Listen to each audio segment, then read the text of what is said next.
राम मंदिर के मुद्दे को अटकाती रही, भटकाती रही, लटकाती रही।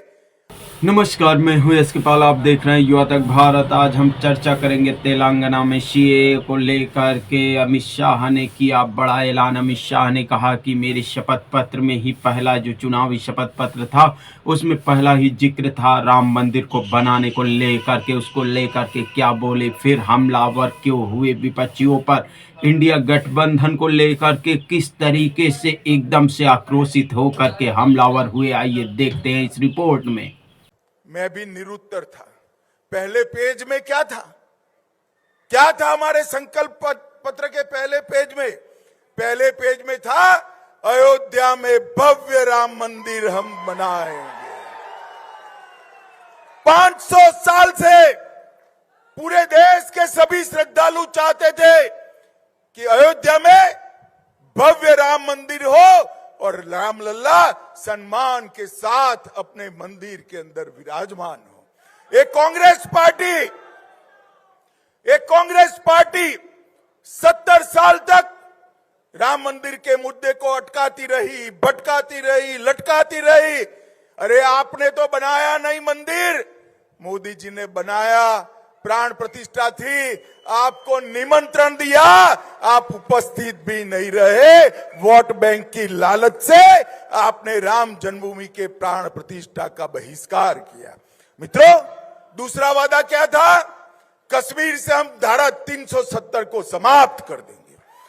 आज मैं कहना चाहता हूं, 70 साल से कांग्रेस पार्टी ये धारा 370 को लेकर चलती थी। नरेंद्र मोदी जी ने 5 अगस्त 2019 को धारा 370 को एक झटके में समाप्त कर दिया। युवा मित्रों, मुझे बताओ, ये कश्मीर जो है हमारा है या नहीं है?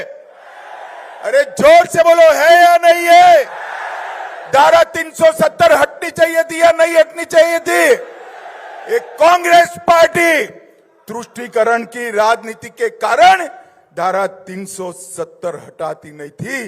मोदी जी ने एक झटके में धारा 370 को समाप्त कर दिया। हमने तीसरा वादा किया था, ट्रिपल तलाक को हम समाप्त कर देंगे। किसी की हिम्मत नहीं थी। लाखों करोड़ों मुस्लिम माताओं बहनों के साथ अन्याय होता था।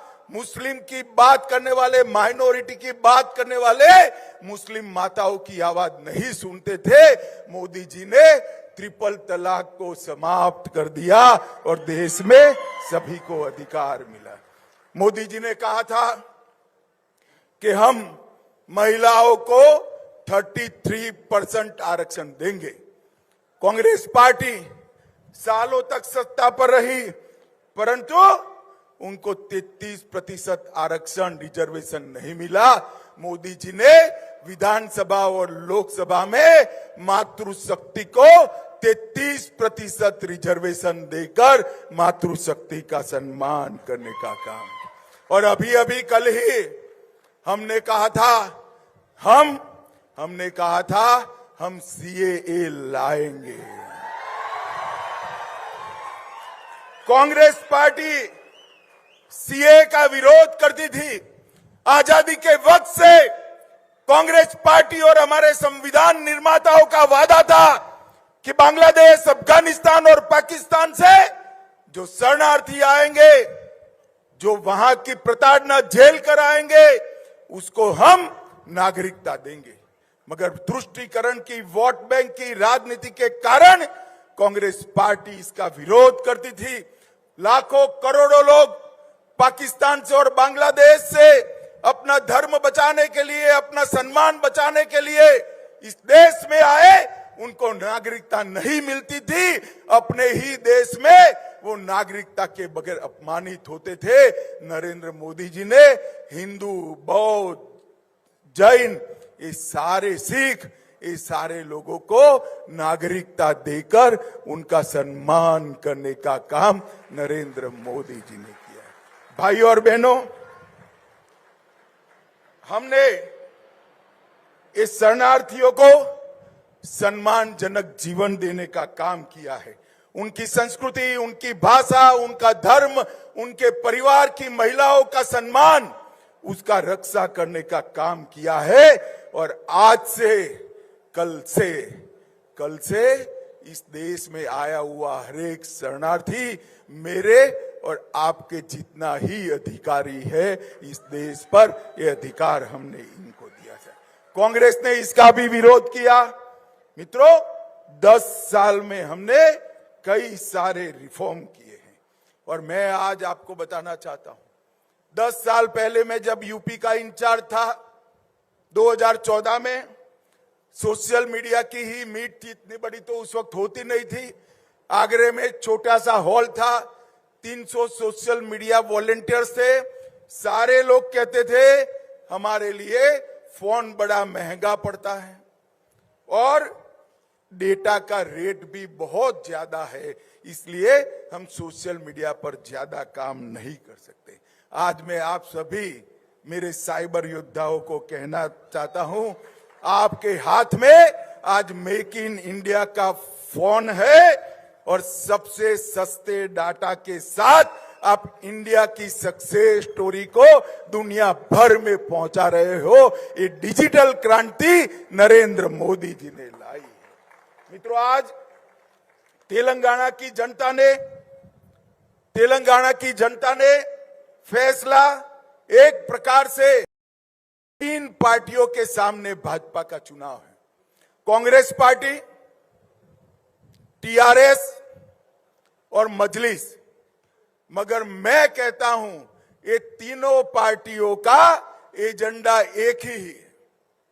मेरी बात ध्यान से सुनना, 3 पार्टियों के सामने तेलंगाना की जनता को, भारतीय जनता पार्टी को और मोदी जी को चुनना है।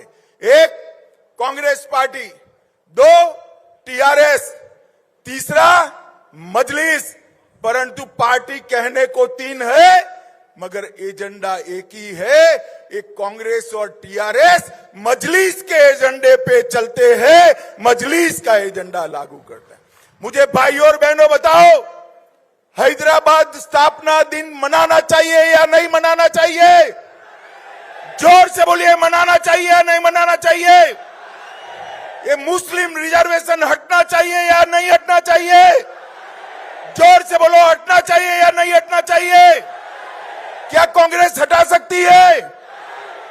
टीआरएस हटा सकती है? मजलिस हटाना चाहती है?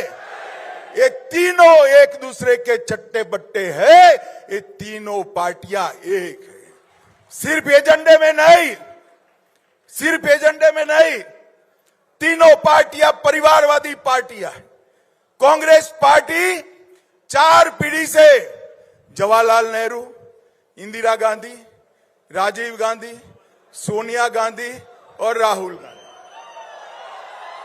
यहां केसीआर और केटीआर, और यहां पर भी मजलिस में भी 4 तो आ गए हैं, न जाने कितने आएंगे। ये सारी परिवारवादी पार्टियां हैं। ये पार्टियां तेलंगाना का भला नहीं कर सकती। ये पार्टियां एक ही एजेंडे पे चलती हैं। ये तीनों पार्टियां परिवारवादी पार्टियां हैं और ये तीनों पार्टियां भ्रष्टाचारी पार्टियां हैं, अथाह भ्रष्टाचार करने वाली पार्टी है। भाइयों और बहनों, अभी यहां पर कांग्रेस की सरकार है।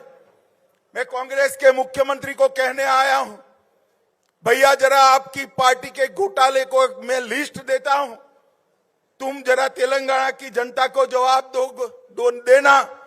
कांग्रेस पार्टी ने कॉल ब्लॉक का घोटाला किया, कॉमनवेल्थ का किया, 2G का किया, शारदा चिट फंड का किया, हिमाचल की सेब की बिक्री का किया, INX मीडिया का किया, एयरसेल का किया, लैंड फॉर जॉब का घोटाला हुआ, जम्मू कश्मीर क्रिकेट एसोसिएशन का घोटाला हुआ, एम्ब्रायर डील का घोटाला हुआ, ऑगस्टा वेस्टलैंड का हुआ, सबमरीन का घोटाला हुआ, बॉफोर्स घोटाला हुआ, मारुति घोटाला हुआ। घोटाले की लिस्ट इतनी लंबी है, एक कांग्रेस पार्टी ने 12 लाख करोड़ के घपले, घोटाले और भ्रष्टाचार किया है। और ये टीआरएस ने भी तेलुगु प्राइड के नाम से सत्ता पर आए और लाखों करोड़ रुपए का भ्रष्टाचार किया। मैं इनकी भ्रष्टाचार की लिस्ट मेरे पास है, मगर मैं बताना नहीं चाहता। ये दोनों पार्टियां भ्रष्टाचारी पार्टियां हैं मित्रों।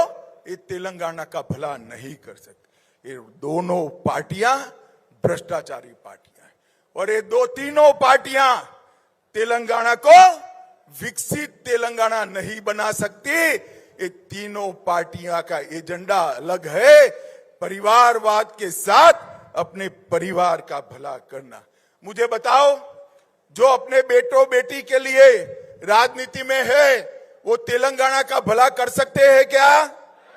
जोर से बोलो, कर सकते हैं क्या? तेलंगाना का भला केवल और केवल नरेंद्र मोदी के नेतृत्व में भारतीय जनता पार्टी कर सकती है। भाई और बहनों, मोदी जी देश के सबसे गरीब घर में चाय बेचने वाले के बेटे के रूप में जन्म लेकर आज दुनिया के सबसे लोकप्रिय नेता बने हैं मोदी जी। 23 साल से मैं बरोबर देख रहा हूं, ये व्यक्ति ने एक भी छुट्टी नहीं ली है। 23 साल से ये व्यक्ति गरीबों के कल्याण का काम कर रहा है और 23 साल से ये व्यक्ति सीएम भी रहा, पीएम भी रहा। उसके जीवन पर कोई उंगली नहीं उठा सकता, भ्रष्टाचार का एक भी आरोप